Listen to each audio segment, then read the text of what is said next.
نحمدہ و نصلی علی رسولہ الکریم اما بعد فاعوذ باللہ من الشیطان الرجیم بسم اللہ الرحمن الرحیم۔ اللہ تبارک و تعالیٰ نے انسان کو بنایا اور اس دنیا میں انسان کو بھیجا۔ اب انسان جب دنیا میں آ جاتا ہے تو زندگی گزارنے کے لیے اس کو کچھ نہ کچھ کاروبار کام کاج اختیار کرنا پڑتا ہے۔ تو رزق حلال کمانے کی شریعت مطالعہ نے ہمیں تاکید فرمائی ہے اور اس سے حلال کمانے کے فضائل بھی بیان کیے ہیں۔ ایک حرام مال کمانے کی ہمیں وعیدات بتائیے کہ اگر کوئی حرام مال کماتا ہے تو اس کے لیے یہ عذاب ہے، اس کے لیے یہ عذاب ہے۔ روایتوں میں آتا ہے جو گوشت حرام سے پلا بڑا ہو وہ جہنم کا زیادہ حقدار ہے۔ تو اس طرح کی وعیدات احادیث طیبہ روایتوں میں آئی ہے جو رزق حرام کماتے ہیں۔ تو لہٰذا ایک مسئلہ جو کہ اللہ نے شہر میں بہت زیادہ عام ہو رہا ہے، کئی لوگوں نے اس تعلق سے مجھ سے پوچھا، ویڈیو کی بھی جو ہے مجھ سے کہا ہے، تو اس لیے ویڈیو بھی بنا رہے ہیں اور اس مسئلے کی انشاءاللہ میں مکمل وضاحت کروں گا تاکہ شک و شبہات دور ہو جائیں۔ ہلدوانی بھی شہر ہلدوانی نہیں بلکہ ایک آن لائن ایڈز دیکھ کر کے پیسے کمانے کا کوئی کمپنی آئی ہے BTC نام سے، یا جو بھی ہے مختلف نام سے کمپنیاں اس ٹائم چل رہی ہیں، اور اس میں آیا کہ لگانا پیسہ انویسٹ کرنا جائز ہے یا نہیں، تو انشاءاللہ اس پر تھوڑی سی گفتگو کروں گا۔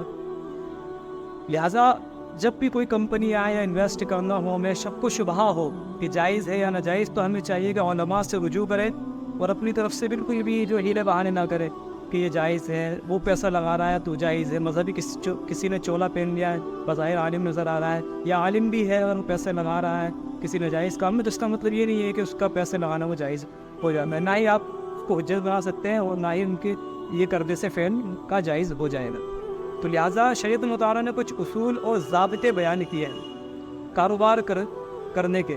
اب ایڈ لہٰذا جو کمپنی ہے BTC ہے یا آن لائن اس میں ایڈز دیکھ کر کے پیسہ کمایا جاتا ہے، تو دیکھیے سب سے پہلی بات تو یہ آپ کو ID لگانی پڑتی ہے۔ اس میں جب آپ ID لگاتے ہیں تو گویا کہ آپ ایک کمپنی کے اجیر بن رہے ہیں، ٹھیک ہے۔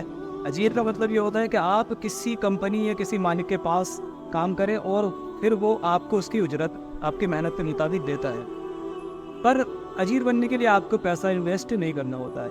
لیکن اس میں آپ سے کمپنی پیسہ مانگتی ہے کہ کمپنی یہ شرط رکھتی ہے آپ پیسہ دو گے تو ہم آپ کو ایڈز دیں گے، کام دیں گے ایڈز، اور کلک کر کے آپ کو ایڈز دیکھنا ہوں گے۔ تو لہٰذا جب کمپنی نے یہ ID یعنی پیسہ لینے کی شرط لگا دی کہ پیسہ آپ ہمیں دو گے تو پھر ہم آپ کو یہ کام دیں گے ایڈز دیکھنے کا، تو لہٰذا یہ شرط لگانا ہی عقد کو فاسد کر دیتی ہے، یعنی پیسہ اجارہ ختم کرنا واجب ہو جاتا ہے، ختم کیا جائے گا، لہٰذا ناجائز ہوا۔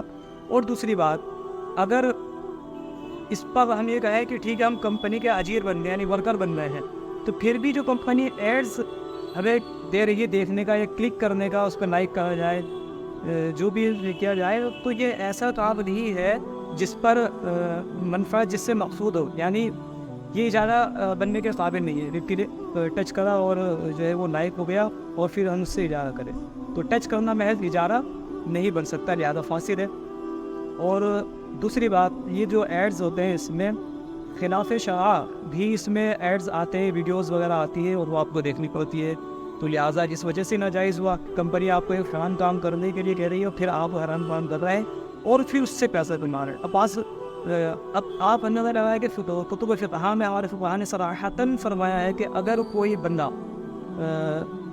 قرآن پاک اجرت پر پڑھواتا ہے، یعنی اگر بھی کسی کو پیسہ اور کہیں کہ قرآن پاک پڑھو، تو یہ بھی جائز دیا۔ اب آپ خود اندازہ لگا لیں کہ کوئی کمپنی کو پیسہ، کوئی اب کمپنی ہمیں یہ کہے کہ آپ یہ حرام کام دیکھو، یہ ایڈز دیکھو تو ابھی تمہیں پیسہ دیں گے، تو یہ کیسے جائز ہو سکتا ہے؟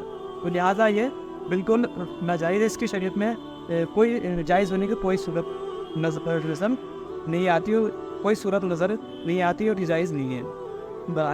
اب بعض لوگ کہتے ہیں کہ بھائی ٹھیک ہے اگر یہ حرام ہے تو کیا ہوا، جہاں اتنے سارے حرام کام ہو رہے ہیں ایک حرام اور صحیح، تو یہ بھی غلط ہے، کیونکہ یہ سمجھے شیطان کا بہت خطرناک وار ہے، اور شیطان ایسے انسان کو اوپر یا ایسے لوگوں کو اوپر مکمل طریقے سے غالب آ چکا ہے، وہ ہر طریقے سے ایک حرام کام کی طرف اس کو غالب کر رہا ہے کہ کیسے نہ کیسے وہ حرام کمائے۔ اچھا اب دیکھیں، آپ اگر آپ نے حرام کمایا تو خود اپنے اوپر خرچ کریں گے، اپنے بچوں کے اوپر خرچ کریں گے، اپنی بیوی کے اوپر زوجہ جو ہے اس کے اوپر خرچ کریں گے، اپنے والدین کے اوپر، اپنے بھائی کے اوپر، اتنے سارے لوگوں کے اوپر آپ نے وہ حرام مال خرچ کیا ہے. پھر اگر اس کو راہ خدا میں خرچ کریں گے تو اس کا کوئی ثواب نہیں ہے. تو اتنے سارے لوگوں کے پیٹ میں گویا کہ آپ حرام ڈال رہے ہیں اور خود گناہ گار ہوں گے آپ. تو لہٰذا اگر کوئی بندہ، بعض لوگ یہ کہتے ہیں کہ یوٹیوب ہے یا فیس بک ہے، اس پہ بھی تو ایڈز وغیرہ آتے ہیں یا ویڈیوز آتی ہیں، پھر لوگ دیکھتے ہیں، تو لہٰذا یوٹیوب اور فیس بک بند کرنا چاہیے. اولاً تو یوٹیوب ہو یا فیس بک ہو یا کوئی بھی سائٹ تو فحاشی سے منع کیا جاتا ہے کہ فحاشی دیکھنا ناجائز ہے. بالفرض اگر کوئی فحاشی دیکھتا بھی ہے یوٹیوب پر، فیس بک پر یا انسٹاگرام پہ، کسی بھی چیز پر، تو وہ حرام کام اپنی ذات کے لیے کر رہا ہے، یعنی صرف اپنی ذات تک محدود ہے. اس نے حرام کام کیا تو خود گناہ گار ہو رہا ہے. لیکن اب یہ حرام جو مال کما رہا ہے، یہ خود تو کما ہی رہا ہے، لیکن اپنے والدین کے اوپر بھی خرچ کر رہا ہے، بیوی کے اوپر بھی خرچ کر رہا ہے، بچوں کے اوپر بھی خرچ کر رہا ہے، راہ خدا میں بھی نہیں خرچ کر سکتا. لہٰذا یہ ہیرے بہانے شیطان کے ہوتے ہیں، ایسے لوگوں پر شیطان مکمل طریقے سے غالب آ چکا ہوتا ہے. لہٰذا کمپنی اگر کوئی بھی ہو یا کسی بھی چیز میں انویسٹ کرنا ہو، پیسہ آن لائن ہو یا جو بھی ہو، ہمیں چاہیے کہ شریعت مطالعہ کی روشنی میں پہلے اس کی رہنمائی فرمائیں اور جو کچھ بھی ہو حکم اللہ بیان کر اس پر عمل کریں. اب اس میں ایک صورت یہ نکل کر آ سکتی تھی شرکت کی. شرکت کہتے ہیں پارٹنر بن جانا، کہ بھئی آدھے پیسے میں ڈالوں، آدھے پیسہ آپ ڈالیے، اس میں جو نفع نقصان ہوگا وہ ہم دونوں برداشت کریں گے. لیکن اس میں وہ صورت بھی نہیں ہے، بلکہ آپ کمپنی کو پیسہ دے رہے ہیں، کمپنی محض آپ کو ایڈز دیکھنے کے لیے دے رہی ہے. اس میں خواتین بھی آتی ہیں، ویڈیوز پکچر وغیرہ بھی آتی ہے، مووی وغیرہ بھی دیکھنی پڑتی ہے. لہٰذا ناجائز ہے، تو اس کی کہاں سے اجازت مل سکتی ہے؟ تو لہٰذا جو لوگ یہ کہتے ہیں کہ جائز ہے وہ خطا پر ہے، ان کو چاہیے اپنے دل میں خدا کا خوف پیدا کریں، اس سے توبہ کریں. بس یہی حکم بیان کر رہا تھا. امید ہے کہ بات سمجھ آ گئی ہوگی، اور اگر کوئی بات سمجھ میں نہیں آتی ہے تو مجھ سے براہ راست مل کر کے بھی آپ اس بارے میں ماننگ کر سکیں. اور اگر کمنٹ کرنا چاہیں تو کر سکتے ہیں، ویسے ہم کمنٹس کا جواب دیتے نہیں ہیں. کوئی براہ راست جب آپ ان سے مل سکتے ہیں تو آپ مل لیں، ورنہ وہ ہمارا واٹس اپ نمبر مل جائے گا، واٹس اپ پر وائس کر کے آپ پوچھ. السلام علیکم ورحمۃ اللہ.